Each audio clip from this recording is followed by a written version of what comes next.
கிறிஸ்துவுக்குள் பிரியமானவர்களே, அவர் தேவனிடத்திற்கு மனம் திரும்பி குணப்படவும் மனம் திரும்புதலுக்கேற்ற கிரியைகளை செய்யவும் வேண்டுமென்று அறிவித்தேன்.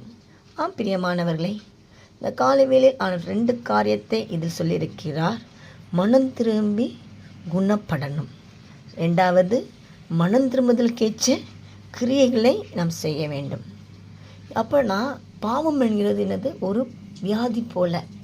அப்போது அந்த வியாதியிலிருந்து நம்ம குணப்பட்ட பிறகு மறுபடியும் அந்த வியாதியில் நம்ம என்ன செய்யக்கூடாது? இருக்கிறோம் என்ற எண்ணம் நமக்குள்ளே இருக்கக்கூடாது. ஆண்டவர் எனக்கு என்ன செஞ்சிட்டார்? அந்த பாவங்கிற வியாதியிலிருந்து விடுதலை கொடுத்து விட்டார். அந்த பாவங்கிற வியாதி என்னுடைய வாழ்க்கையில் இல்லை. அது மட்டும் இல்லை, அதன் பிறகு நாம் எப்படி இருக்கணுமா? அதற்கேற்ற கிரியைகளை நடப்பிக்க வேண்டும்.